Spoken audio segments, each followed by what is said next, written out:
వాళ్ళు ఏం మాట్లాడుతూ ఉన్నారు? ప్రతిపక్ష హోదా కావాలట, ప్రజల మద్దతు లేదట.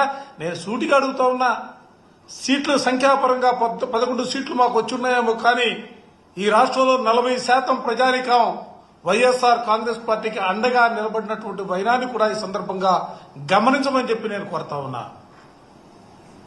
మీరు అంటా ఉన్నారు ఏదో హోదాకు సంబంధించినటువంటి అంశాన్ని, అధికారాన్ని మేమేదో అనుభవించడానికి అడుగుతున్నట్లుగా ప్రజల్లో ఒక భావన తీసుకురావడం కోసం మీరు చేస్తున్నటువంటి ప్రయత్నాలను కూడా నేను ఖండిస్తా ఉన్నా. ఇవాళ వైఎస్ఆర్ కాంగ్రెస్ పార్టీ ప్రధాన ప్రతిపక్షంగా గుర్తించమని అడుగుతున్నామంటే, ఎందుకంటే అసెంబ్లీలో చూసుకుంటే అధికార పక్షం, ప్రతిపక్షం మాత్రమే ఉంది. అధికార పక్షంలో తెలుగుదేశం పార్టీ, జనసేన, భారతీయ జనతా పార్టీలు ముగ్గురు కూడా ప్రభుత్వంలో భాగస్వాములుగా ఉన్నారు. ఇక 4వ పార్టీ వైఎస్ఆర్ కాంగ్రెస్ పార్టీయే. అందుకే వైఎస్ఆర్ కాంగ్రెస్ పార్టీ ప్రభుత్వాన్ని నిలదీయడానికి సంబంధించి, ప్రభుత్వం తప్పులు చేస్తుంటే ఎత్తి చూపడానికి సంబంధించి, ప్రజా సమస్యల్ని ప్రతిబింబించడానికి సంబంధించి ఇవాళ ప్రధాన ప్రతిపక్షంగా గుర్తించమని చెప్పి మేము కోరుతా ఉంటే దానికి వక్ర భాష్యాలు మాట్లాడుతూ ఉన్నారు. మాకు అధికారమే కొత్త కాదు. మా నాయకుడు ఈ రాష్ట్రంలో 5 సంవత్సరాల పాటు ముఖ్యమంత్రిగా పనిచేసినటువంటి పరిస్థితులున్నాయి. అంతకుముందు కూడా ప్రధానమైనటువంటి ప్రతిపక్ష నాయకుడిగా పనిచేసినటువంటి పరిస్థితులున్నాయి. మేమే అధికారం కోసం ఆరాటపట్ల మీరిచ్చే జీతబత్యాలో లేకపోతే మీరిచ్చే కారులో హోదాను అట్టి కోరుకోవటంలా. ఇవాళ మేము ఆశించేది, ఆలోచన చేసేది ఒక బాధ్యతాయుతమైనటువంటి రాజకీయ పార్టీగా, 5 సంవత్సరాల పాటు ఈ రాష్ట్రాన్ని పరిపాలన చేసినటువంటి రాజకీయ పార్టీగా, ఈ రాష్ట్రంలో ప్రజలకు ఉన్నటువంటి సమస్యల్ని ఎప్పటికప్పుడు ప్రభుత్వం దృష్టి తీసుకెళ్లాలా, ప్రభుత్వం చేసే తప్పుల్ని ప్రజల దృష్టికి తీసుకెళ్లాలా ఆలోచనతో ఆ విధమైనటువంటి రీతిలోనే ఇవాళ ప్రధానమైనటువంటి ప్రతిపక్షంగా గుర్తించమని చెప్పి కోరుతా ఉన్నాం. హోదా గురించి మేము ఆరాటపడతలా, ప్రతిపక్షంగా మాత్రమే గుర్తించాలని కోరుతా ఉన్నాం. ఎందుకంటే ప్రధాన ప్రతిపక్షంగా గుర్తిస్తే, నిన్న చూశారు అసెంబ్లీలో 17 మంది వైస్ ఛాన్సలర్ని బలవంతంగా రాజీనామా చేస్తే ఆ రాజీనామాకు సంబంధించినటువంటి అంశాన్ని ప్రభుత్వం దృష్టికి తీసుకెళ్లి ప్రభుత్వాన్ని నిలదీసినటువంటి పరిస్థితులున్నాయి. 4 లక్షల మంది ఉద్యోగాలు ఇచ్చామని చెప్తే ఎక్కడిచ్చారని అడగడానికి మాకు అవకాశం ఉన్నటువంటి పరిస్థితులు. అంటే సమయం ఉంటే, మాకు సమయం ఇస్తే ఈ రాష్ట్రంలో తెలుగుదేశం ప్రభుత్వం, కూటమి నేతలు చెబుతున్నటువంటి అబద్దాలని ఎత్తి చూపడానికి అవకాశం ఉంటుంది. దానికోసమే వైఎస్ఆర్ కాంగ్రెస్ పార్టీ, మా ప్రీతమ నాయకులు జగన్మోహన్ రెడ్డి గారు ప్రధాన ప్రతిపక్షంగా గుర్తించమని కోరుతున్నారే తప్ప ఏదో హోదాకు సంబంధించి కాదన్న అంశాన్ని కూడా రాష్ట్ర ప్రజానికం గమనించాలని చెప్పి నేను ఈ సందర్భంగా విజ్ఞప్తి చేస్తా ఉన్నా.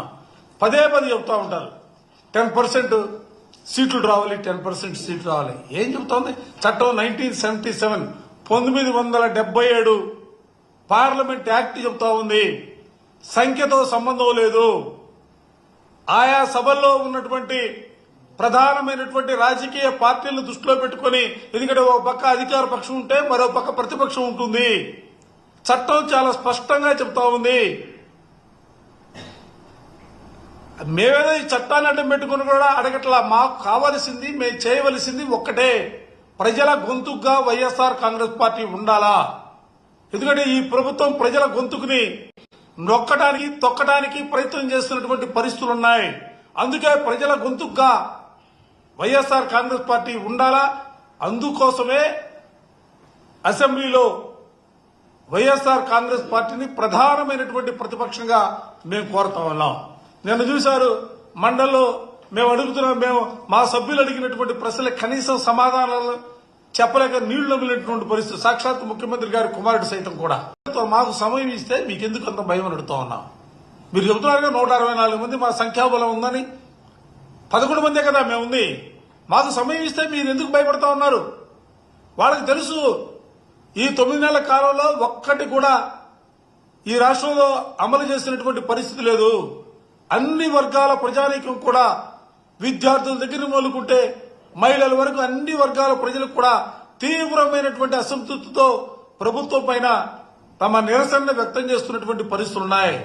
కాబట్టే వాళ్ళు ప్రతిపక్షానికి అవకాశం ఇవ్వకూడదనే ఒక దురాలోచనతోనే వాళ్ళు గుర్తించినటువంటి పరిస్థితులు కూడా ఈ సందర్భంగా చెప్తా ఉన్నా. వైఎస్ఆర్ కాంగ్రెస్ పార్టీని లేకపోతే ప్రజాస్వామ్యాన్ని మాత్రమే కాదు, ఇవాళ ప్రజలకు కూడా మోసం చేసే కార్యక్రమాన్ని, ప్రజల్ని ఇబ్బందులు పెట్టే కార్యక్రమాలు చేస్తా ఉన్నారు.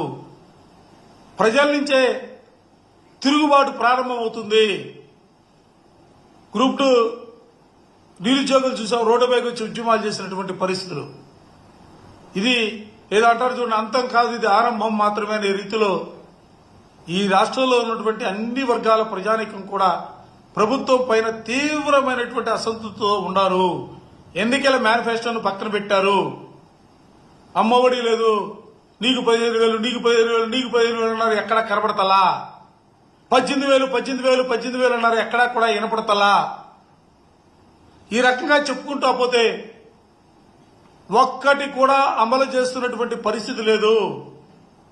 ఒక్క కార్యక్రమాన్ని కూడా ముందుకు తీసుకెళ్తున్నటువంటి పరిస్థితి లేదు.